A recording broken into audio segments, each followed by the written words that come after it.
Om Ganati Manandasyangarangana Sarakya Chaksurun Meditam Yanatashmai Sri Gurave Namaha Sri Chaitanya Manobhistam Stapitam Yena Bhutare Sayam Rupakaramayam Darati Swaparantikam Vandeham Siguru Sarat Kamaram Sri Gurun Vaishnavam Sta Sri Rupam Sagaritam Sahagana Raganatam Vitam Stam Sadevam Sadvaitam Savurutam Paridhana Sahitam Krishna Chaitanya Devam Sri Radha Krishna Padan Sahagana Lalita Shivishikant Mitam Sham Narayanam Namaskritam Naram Chaiva Narotimam Devam Sarasatim Vyasam Tito Jyodir Nashtapareshu Badresu Nityam Bhagata Bhagavatiyatamashaki Bhakti Bhavati Naistiki Nigamakapadur Garitam Padam Shukamakaramrita Javi Samitam Pibata Bhagatam Rashamadhyam Mahora Bhavika Bhavokaham Krishna Sadham Apagade Dharmaganami Karonastadu Shamasha Parana Kodinodiram Nama Om Vishnu Padaya Krishna Pistaya Bhutare Srimati Bhakti Vedanta Swami Tinamane Namaste Saraswati Devi Gauravani Pachanine Nirvishesa Sanyori Praskita Desanan Sri Krishna Chaitanya Prabhu Nityananda Sri Advaita Gadadhar Shiva Siddhi Gaur Bhaktavindam Hare Krishna Krishna Krishna Hare Hare Hare Rama Rama Rama Hare Hare. Thanks for joining us on Motivational Monday. And boy, did we have a great weekend also. It was New Year's weekend, of course, as you all know. Good morning, Radhe Sham from Tooele. Good morning, Manasa Ganga. Good morning, Stoka Krishna Prabhu. Good morning, Jimmy and Taruni from Minnesota. It was New Year's weekend, and for at least 10, maybe more years, we've started off each new year with a japathon to see how many rounds the combined temples in Salt Lake City and Spanish Fork could chant. And we also invited anyone who donated to us or anyone who listens to these talks who feels like they have a special connection with Spanish Fork to donate their rounds to Spanish Fork as opposed to Salt Lake City, because there's always a little spirit of competition there. So if you've been following our Facebook posts, the total number of rounds, I believe, was, I know that Spanish Fork did 1,118 rounds, and Salt Lake City did 1,282 rounds, for total names of God, 4,414,000 and some change. The idea originally was to donate one name of God to every man, woman, and child in the state of Utah. There were about 3 million. So 4.5 million, we covered the pets too. Then we had the Christian temples from West London, as well as North Carolina, inspired to start their own japathons and donate the results to Utah. And so we used the 290 rounds, which are chanted by the West London Temple, headed up by Shiro Dakshay Vishnudas, as well as the 139 rounds, which are chanted by North Carolina Temple, organized by Mitra Sena. We used those rounds for the birds and animals in the wild. Okay. We more than covered the human beings in the state of Utah. And of those who follow this forum, I'd like to thank Ram Kishore for donating, I believe it was 20 rounds to the effort, as well as Taruni and Jimmy, but all those from Minnesota who weighed in on the side of Spanish Fork. Lakshmi Nishringa and his family, Gopi Priya and his son Nishringa Dev from Puerto Rico, they donated their rounds as well. Those who regularly join this forum from Salt Lake City, Govinda Dev chanted 108 rounds. Sundari Priya chanted 96 rounds. So Salt Lake City was the winner this year. They edged out Spanish Fork, but actually the winners were everybody, each and every one of us who participated and started off our new year on such an auspicious foot, as well as all the people to whom were donated the benefits of those holy names. 4.5 million living entities didn't chant on their own, but the kind-hearted, magnanimous devotees of the Lord chanted on their behalf and donated the results to them. If I missed any of the regulars on this forum mentioning your donation of rounds, please forgive me.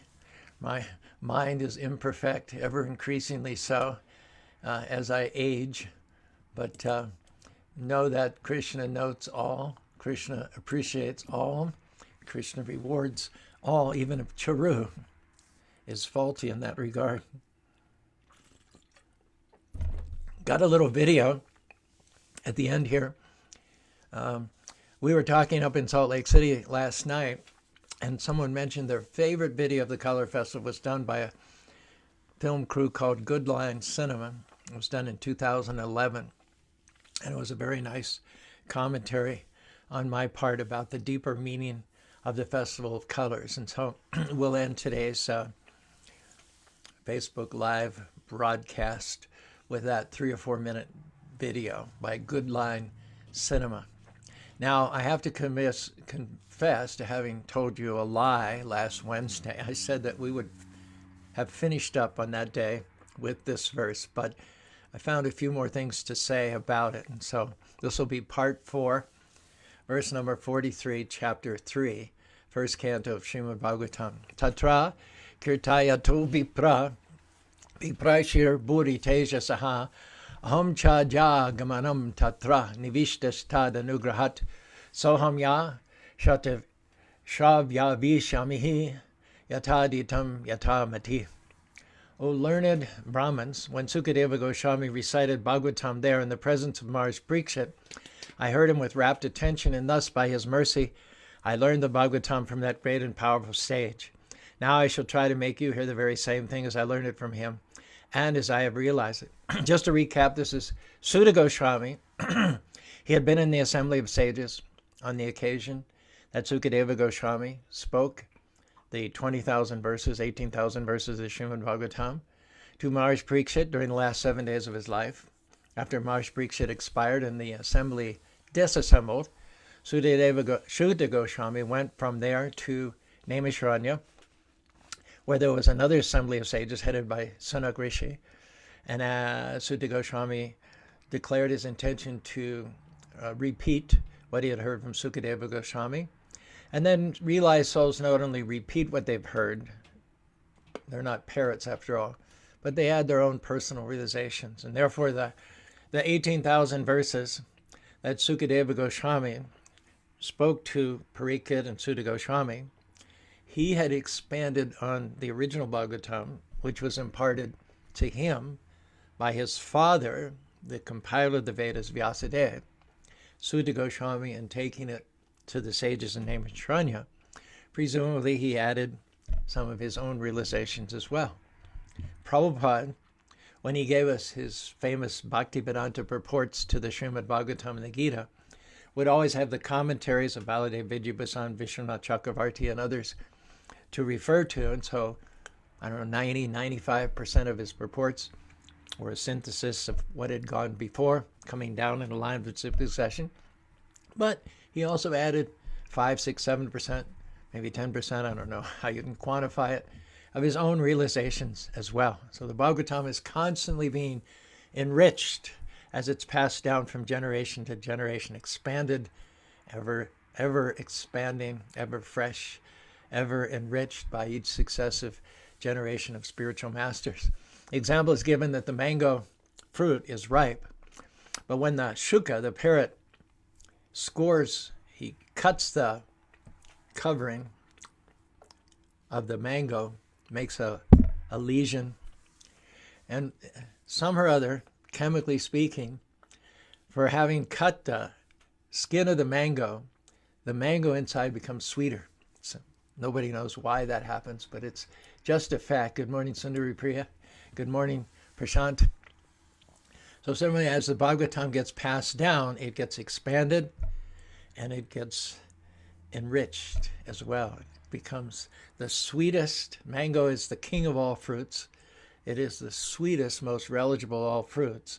But some or other, inconceivably, incomprehensibly, as this mango ripened fruit of the tree of Vedic literature, Srimad Bhagavatam, is passed down from generation to generation, some or other inconceivably gets sweeter and sweeter as time goes on. And if you drink this nectar through the ears, it doesn't matter whether you are advanced, realized, liberated souls, Atmarama, or whether you are a fruitive worker who's just coming out of that bizarre mode of existence, rising to the next level of transcendence. Doesn't matter Whether you're advanced, liberated, whether you're a very conditioned soul who just happens to come across the recitation of the Bhagavatam from self-realized devotees. Even if you're in the latter category, akama, sarvakama, mokshakama, dari, tivrena, yajitam purusham pashum, the Bhagavatam benefits all kinds of people. Sometimes compared to the Ganges River, yatpada samsyata muni apasha sadhipara dyabhashita shradinapana sevya. The Ganges comes into the material universe from the causal ocean in which the material universe floats, and it enters initially into the higher planets, Swarloka, and then it flows down to the middle planets, which is where Earth is, and then finally it goes down to the hellish planets.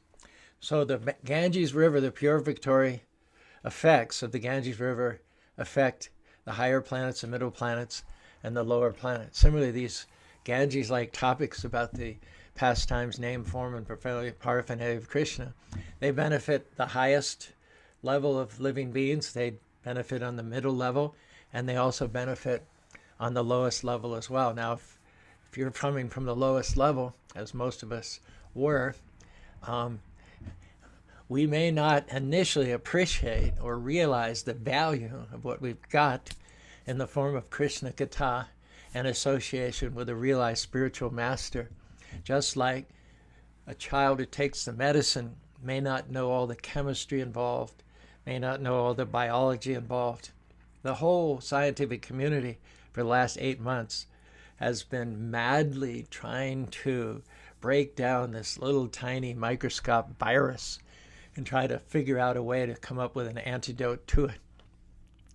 And what we have now in the form of 2 or 3 viruses is going to be totally beyond the absorption capacity of an average person like me.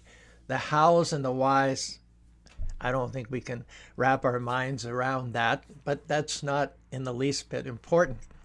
That's the job of the scientific community, and having done their job, your job is not to comprehend the whys and the wherefores, the scientific twists and turns of it. Your job is just to get the shot or get the series of shots. You don't have to. Your getting immunized from corona does not depend upon your having a big brain, a high IQ, and a background in biology and immunization, and immunology and epidemiology. All it depends upon is you're just getting the shot in the arm or the 2 shots in the arm. Similarly, as said in the Srimad Bhagavatam, 19th verse, 2nd chapter, 6th canto, Yatagaram viryatamam upayuktam yaduchaya ajanato pi atmagunam kuryam mantra pi udaritaham. It says, even if a person's unaware of the effective potency of a medicine, nevertheless, if they take that medicine, they have enough faith to allow the medicine to be administered or to self-administer. Hare Krishna, Krishna Krishna, Hare Hare, Hare Rama, Rama Rama, Hare Hare. That medicine will work without their knowledge. Why? Because the potency of the medicine does not depend upon the patient's understanding. Similarly, even though one doesn't know the value of chanting the holy names of the Lord, Hare Krishna, if one chants knowingly, gyata or agyata or unknowingly, the chanting will nevertheless be effective. Gave the example last week that every arti ceremony in every Krishna temple worldwide, the priest or one of the devotees will pass around the flame after it's been offered to the deity, and then the congregants will pass their hand over the flame and touch it to their heads. So if you touch the flame too closely and you get burned, you don't have to have a degree in physics in order to get burned. Flame acts, flame burns, whether you know why it burns or whether you don't know why it burns, it burns. That's the nature of fire. So when we pass our hands over the flame and touch it to our head, we're likening the soul, our inner soul, to a flame of light and love and knowledge and bliss. And when we take that external flame and touch it to our forehead, what we're indicating is a willingness to have our inner flame burst forth. to have our inner soul dissipate the darkness of ignorance, help us rise to the next level of discerning the difference between ourselves and matter, and engaging in the all spiritual, all pure, all perfect bhakti yoga, devotional service of the Lord. In 2002, Utah hosted the Winter Worldwide Olympics. The motto at that time was light the flame within. So let that be our motto, not just for a season or for an Olympic campaign, but let that be our life's motto. That everything we do, every book we read, everything we eat, all the friends we have, what we watch on TV, hear on the radio, let it be with the ultimate goal of lighting the fire within.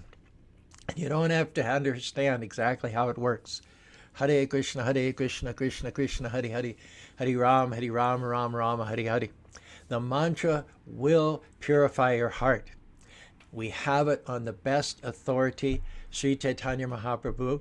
He assures us that you cannot chant Hare Krishna, Krishna Krishna, Hare Hare, Hare Rama, Rama Rama, Hare Hare in vain.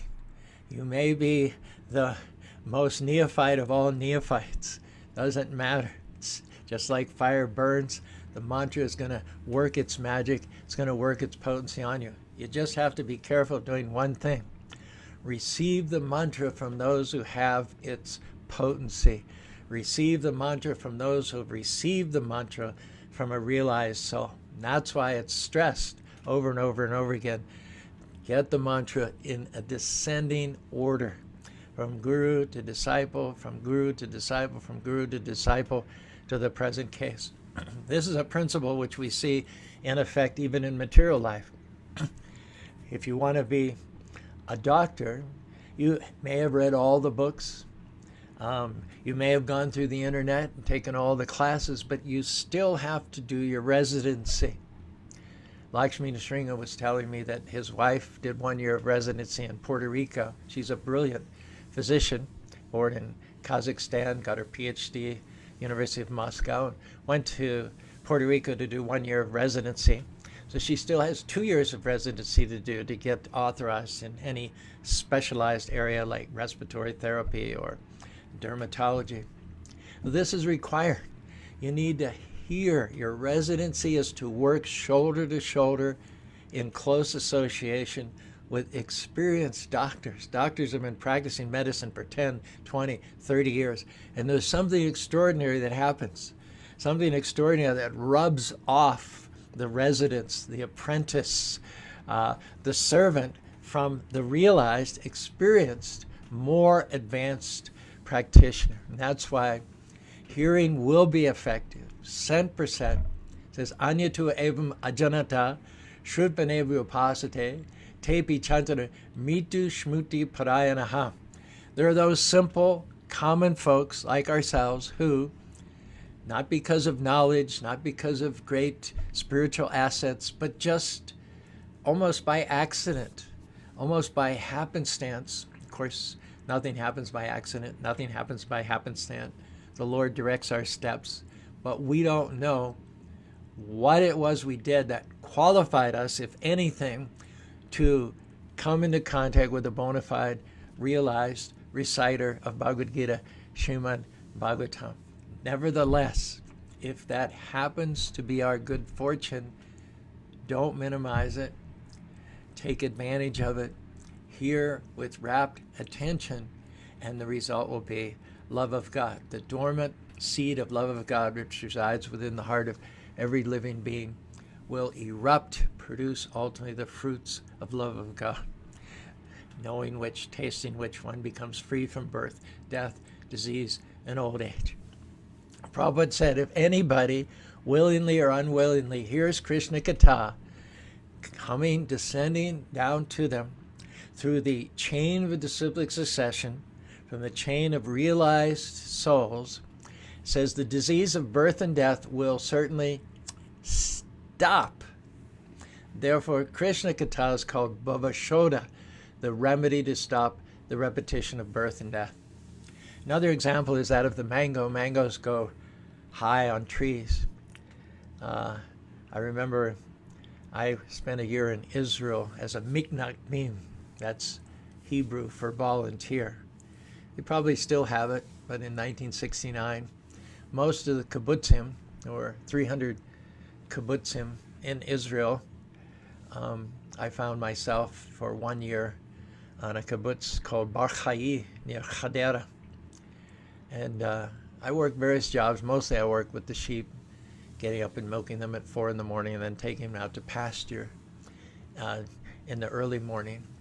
But during certain seasons, we worked in other capacities. I remember when the mangoes were ripe, all of the volunteers went into the orchards with big ladders, and we had bags to hang around our shoulders, and we would go up on the ladders and pick the mangoes. We would have a 15-minute break every couple of hours, and coincidentally there were picnic tables amongst the mango orchards, and we had brought knives to peel the mangoes and eat them, so we would have mango juice all over our faces. That would give us the inspiration to go back up on the ladders and do another 2 hours of picking. But one incident stands in my mind. There was a fellow named Martin from South Africa. And I remember him because he did yoga, and at that time in my life, I was just a young kid. I hadn't had a lot of exposure to,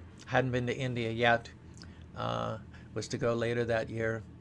Hadn't really, coming from a rural town in Pennsylvania, I didn't know much about yoga. So Martin was a very serious practitioner of yoga back there in 1969. He would do yoga every day, and he was quite good at it. Very lean guy, and boy, the contour, the different asanas he did were amazing to a young person like myself who didn't know anything about yoga. But anyway, I just remember working the mangoes because the ladders were quite high, and one morning while we were all up on our various ladders, various parts of the orchard, I heard this, and it was Mark. He'd some or other lost his balance. And the last person you would expect to lose their balance on a ladder would be the yogi, but some or other he did, and his ladder went to the side, it toppled. It's like a 15-foot high ladder. But he was very limber, obviously. And he rolled when he hit the ground. He wasn't injured in the least, and we all went down and commiserated with him, and took the opportunity before climbing back on the ladders and getting back to work to all have one juicy, ripe mango each. But my point is, the mangoes go high on a tree. And if you just drop them from the top of the tree, they would be inedible. They would get smashed and be distasteful and unsightly once they hit the ground from that distance.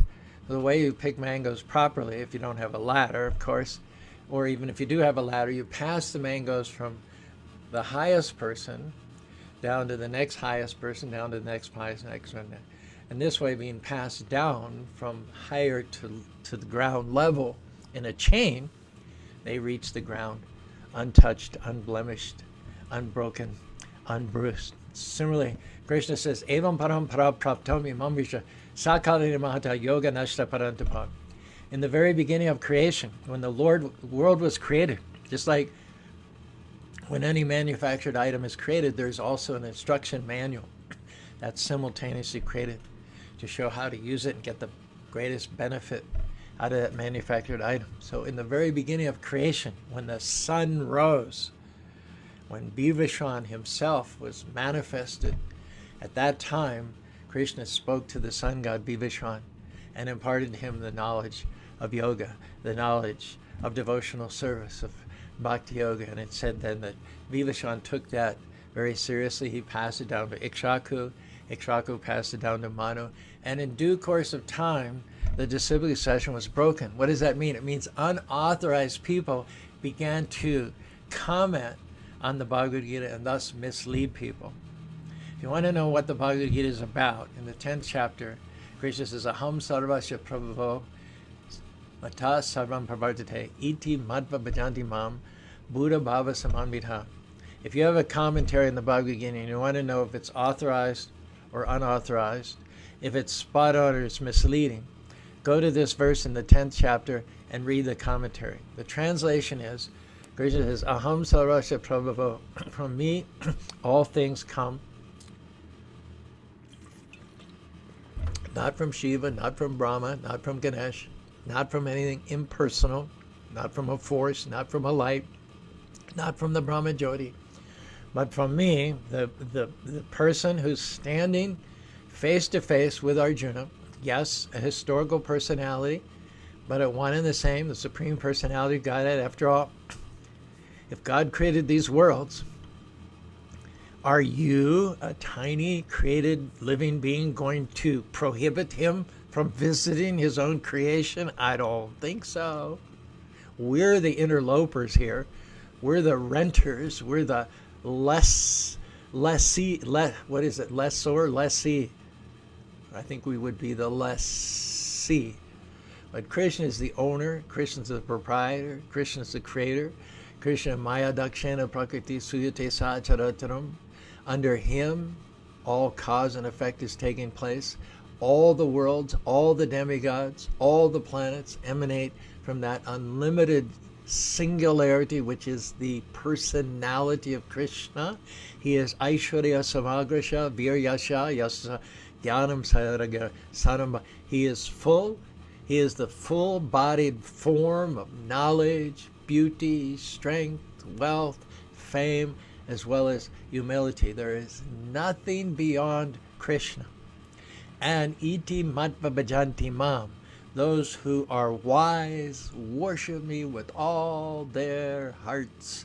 Hare Krishna, Krishna Krishna, Hare Hare, Hare Rama, Rama Rama, Hare Hare. If you have a commentator, a so-called edition of the Bhagavad Gita, look at that verse and just see if the commentary resonates with what I just spoke. If so, that commentator is leading in the right direction. In fact, we know quid pro quo that commentator is a bona fide spiritual master coming in the unbroken chain of disciplic succession. But I would venture to say that out of the 3,000 so-called editions and commentaries of the Bhagavad Gita that are available in the English language, the only one that resonates with what I just said is the Bhagavad Gita as it is by His Divine Grace, A.C. Bhaktivedanta Swami Prabhupada. So if your Gita doesn't echo that, then go out or go to krishna.com. If you live in Utah, swing on by in Salt Lake City, Spanish Fork Temples. We always keep a good stock of Gitas on hand so that you will not be misled from the speaker and the conclusions of the Bhagavad Gita. And the result of absorbing oneself in Krishna Katha, topics about the name, form, paraphernalia, and pastimes of the Lord, is that one becomes Krishnized. And again, even if you're a common man, even if you're a neophyte, you can be elevated to the highest standard of perfection just on the basis of hearing attentively from the right sources. It's funny. I don't mean any disrespect, but I've been giving Sunday feast talks in the Spanish Fork Temples for 35 years. Salt Lake City Temples more recently found since 2012. And if there's someone in the audience, of course guests, visitors come all the time, and sometimes they can't stay for the whole ceremony. They might have to get up in the middle of a talk and respectfully leave, and I can understand that as well. Sometimes there are children that they bring with them, and we don't have a quiet room in the temple, so sometimes the children will create a little disturbance, and usually that's fine. But more often than not, the disturbances that happen during the talk, and of course during kirtan you can't have a disturbance because everyone's dancing and singing and throwing their arms up anyway, so there's no such thing as a disturbance during the kirtan. But the talk is for the purpose of hearing. It's a half an hour a week. That's all it is. We can do whatever we want before that. We can do whatever we want after that. But if there's a disturbance, and usually a repeated disturbance, a reoccurring disturbance, and I say this respectfully, during my talk, it's always from the devotee community. Why? Probably because familiarity breeds contempt. sitting there thinking, I've heard this so many times. It's not so important. It's just yada, yada, yada, yada, yada, yada, yada, yada, yada. I've heard it 100 times. And it's the devotees who are supposed to be the most adept, serious listeners. They're supposed to have months, if not years, if not decades of listening under their belt. And the practice, because yoga always involves discipline. So bhakti yoga is a lot more than just singing and dancing and cooking. The foundational principle of bhakti, the pivotal point which determines whether you're going to keep moving forward or whether you're going to get stuck.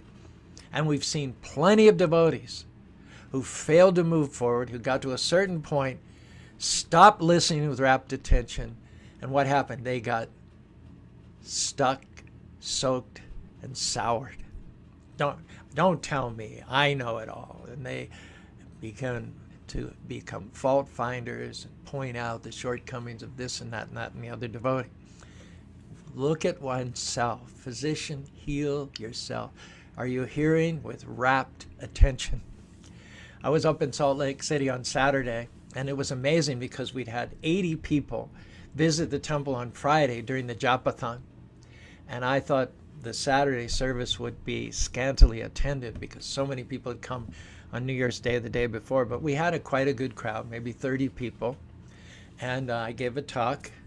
I tried to be as authorized and bona fide as I could be, quoting verses from the Bhagavad Gita, quoting Prabhupada, representing the disciplic succession, at the same time trying to present the Gita with relevance, with tools that people can use in their daily lives.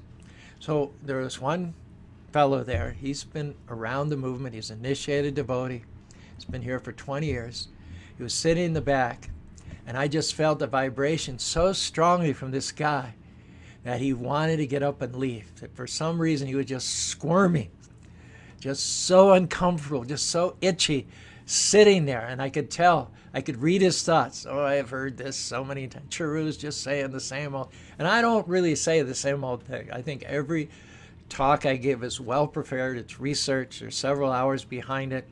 I try to present the time-honored and time-tested conclusions with a little bit of freshness. But I could tell.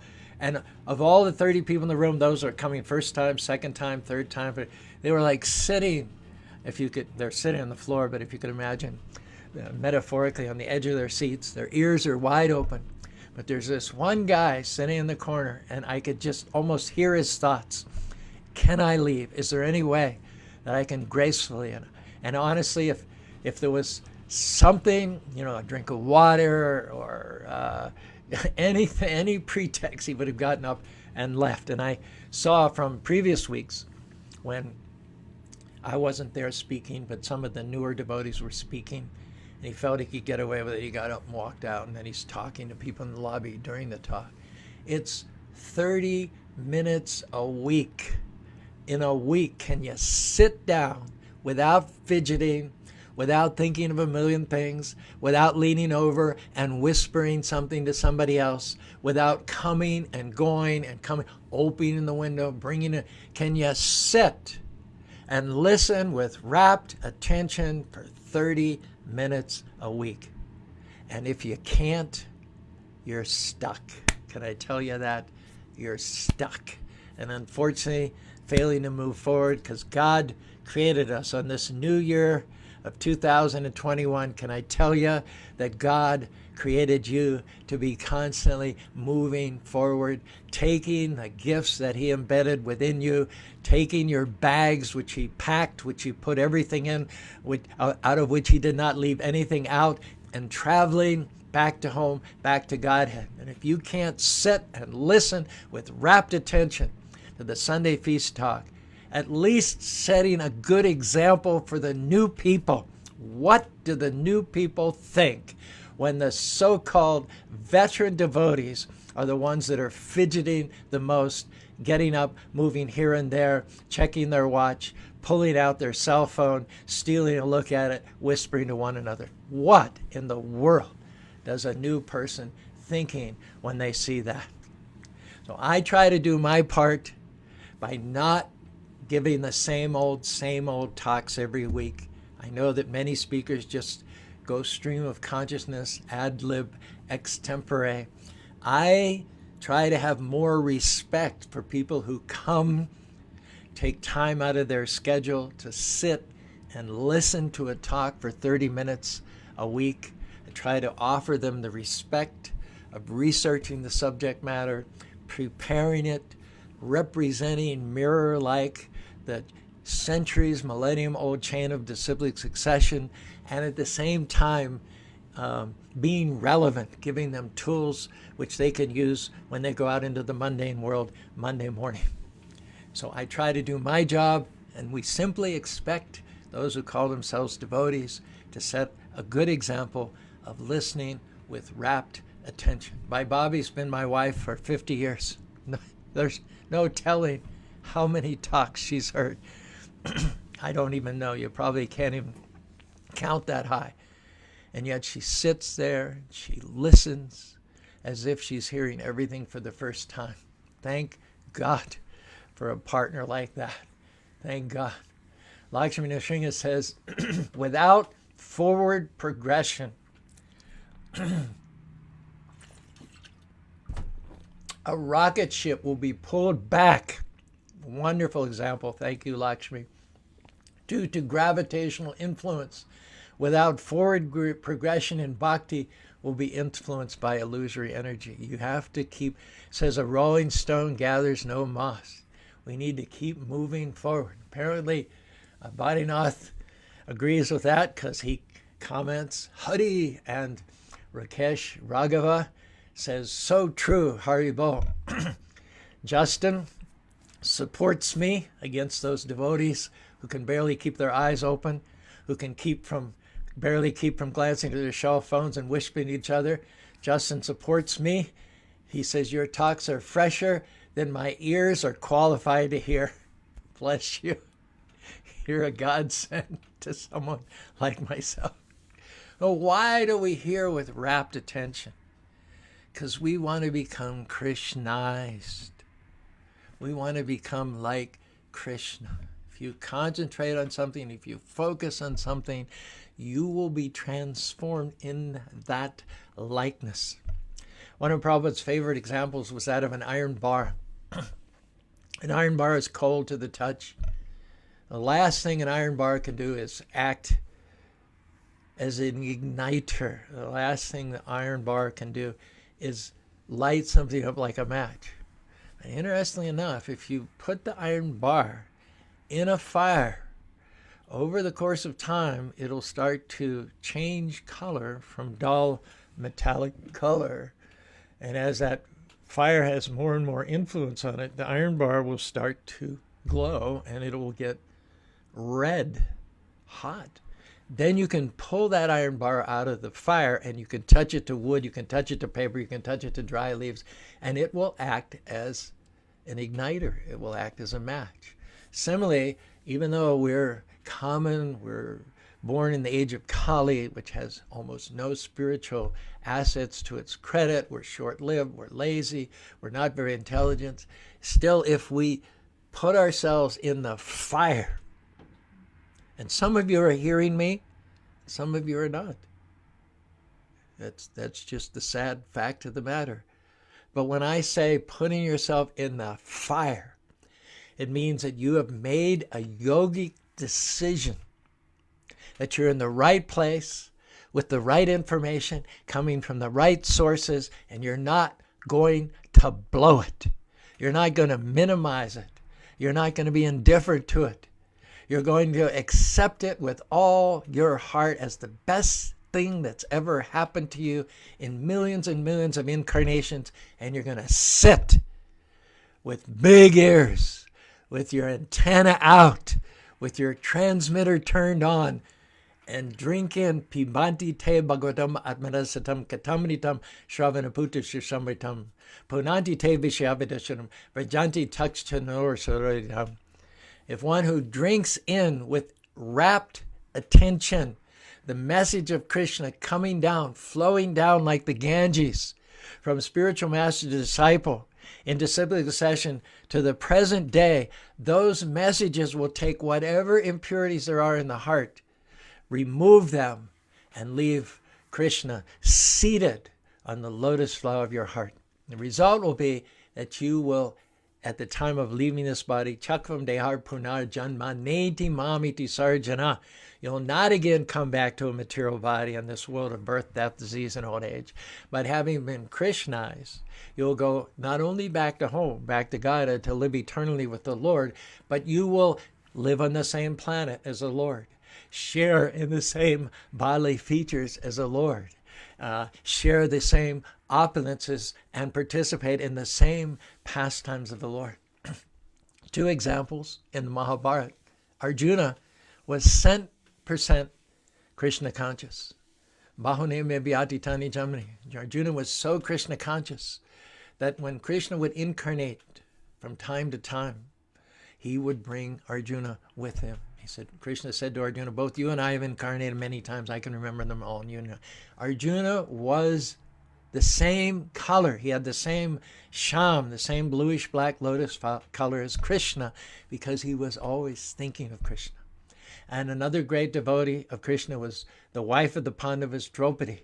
She was also sometimes even called Krishna because she also had the same complexion as Krishna. So not only do we get free from birth, death, disease, and old age, not only do we stop the repetition of birth and death, taking various material bodies of blood, stool, pus, bile, mucus, and urine amongst the various species of life, but we get to live with Krishna in a body similar to that of Krishna on Krishna's planet, sharing Krishna's opulences, participating in Krishna's pastimes.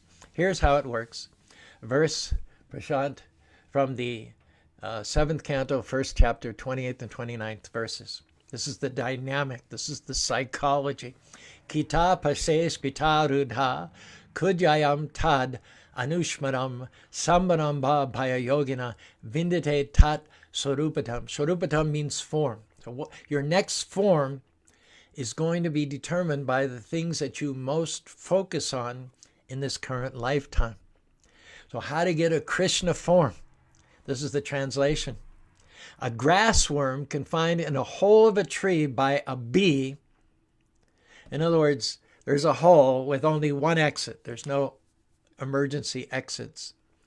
So the grass worm is in the back of the hole, and the bee or the wasp is blocking his exit. He can't get away.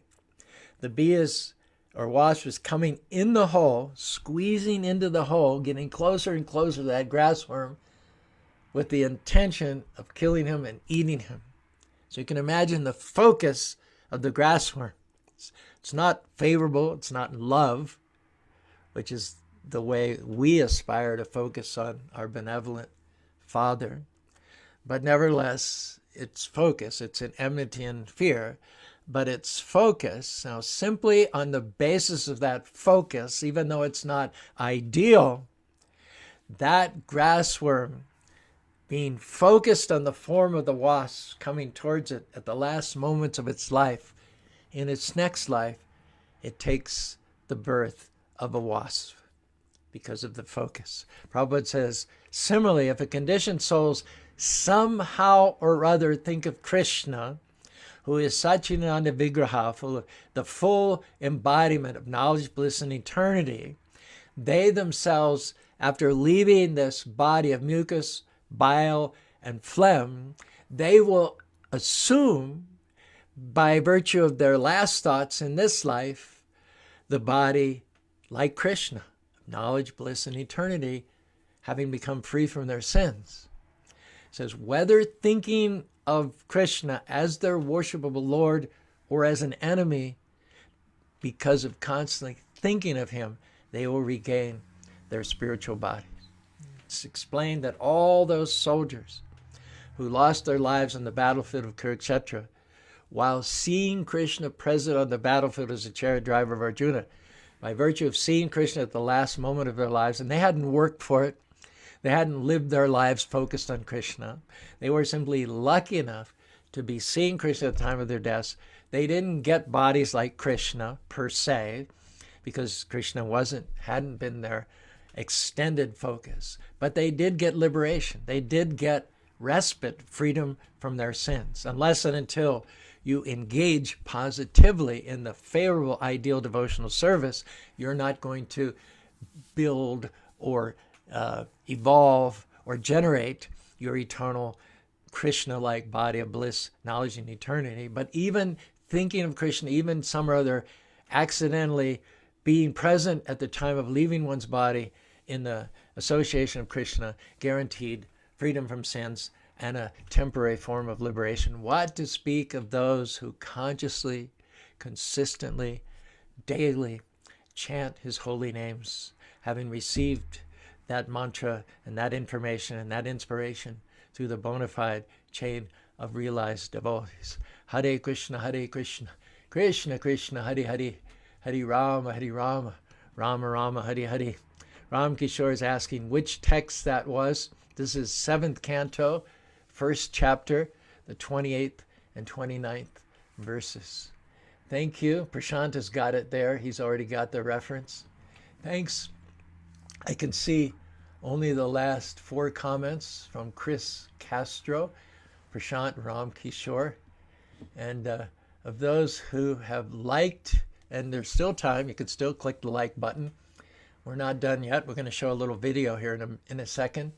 But having liked George Pratt, Vrajapati Sutta, I neglected to mention at the beginning of the program that he chanted 64 rounds and donated them to the Salt Lake City Temple. So on behalf of all the Salt Lake devotees, Vrajapati Sutta ki jai. Prashad is with us. Vaninath, thank you. Justin, Haribo, sent your calendar out, put you on a subscription to Back to Godhead. Comes out 6 times a year, so I'm not sure when the next one will reach you in the mail. Stoka Krishna, you should have received your calendar by now. Risangi, Terry, Subhada, Rampure. I know you've been with us a couple other times. Thanks. Lakshmi Nishringa, Haribo. I've got your wife's resume in good hands, so we're networking it, see what might come of it. We'd love to have you and your good family here in Utah. That would be a great blessing for us.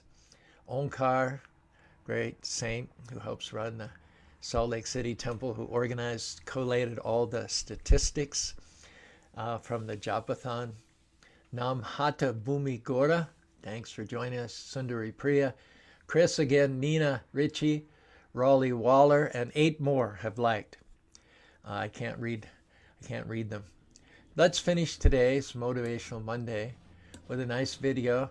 When I was at the Salt Lake City feast on Saturday night, someone mentioned to me that all the really dozens and dozens of videos that are out there about the Color Festival, this particular one was their favorite. So let's sign off by chanting together. Hare Krishna, Krishna Krishna, Hare Hare, Hare Rama, Rama Rama, Hare Hare.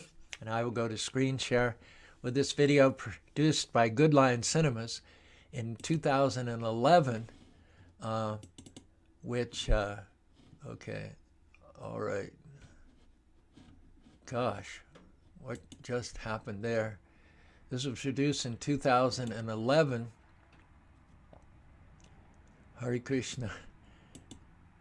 It went to the Zoom screen, and now it's asking me to go back to the meeting. Okay, I think we're good here. Enter full screen. Here we go. Good Lion Cinema, Color Festival 2011.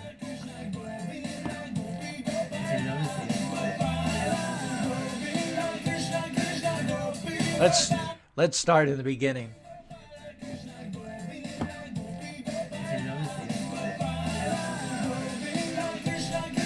Okay, I think we've got 2 soundtracks going at the same time.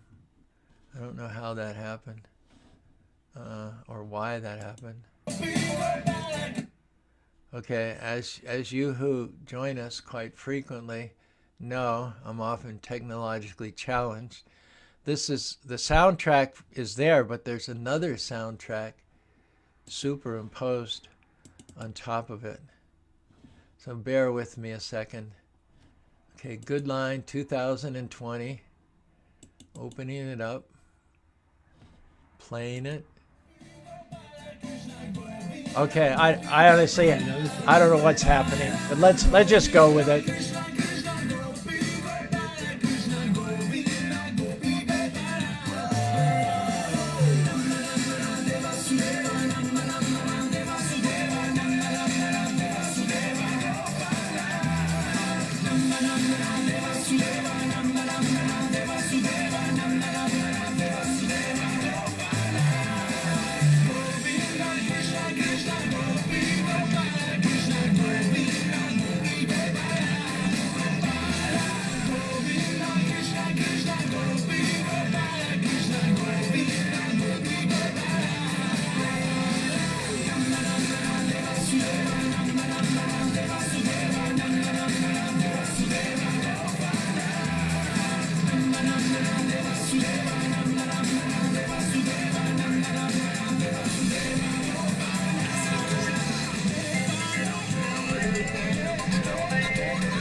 That was indeed the video part that was filmed by Goodline, but the soundtrack was not the original soundtrack, although it was quite fun. But I had promised you some philosophy and did not deliver. I'll see if I can find the original with the original soundtrack for tomorrow. A couple of caveats. You'll notice a lot of trash on the ground. That was in 2011.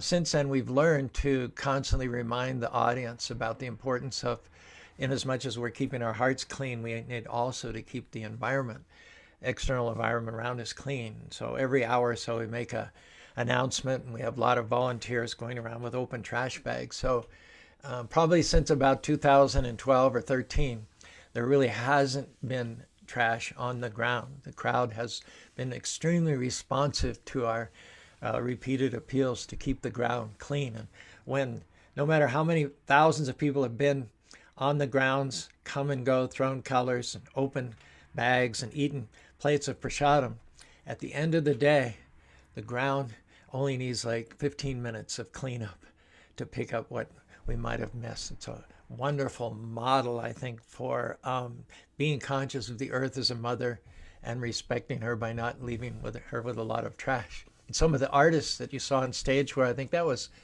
the Mayapuris. It was the one and only year they made it out from Florida to our Festival of Colors. Larissa Stowe was also on stage there, the Kirtaniyas, as well as Jai Krishna and his Ananda Groove Band. We don't know exactly when we'll be able to have next Color Fest. Next one is scheduled for March 27th and 28th, but the pandemic is raging, so remains to be seen. But whether we're able to gather in large groups or not, nobody can take away from us as individuals the right and the responsibility of chanting every day, Hare Krishna, Krishna Krishna, Hare Hare, Hare Ram, Ram Ram, Hare Hare. See you tomorrow, Transcendental Tuesday.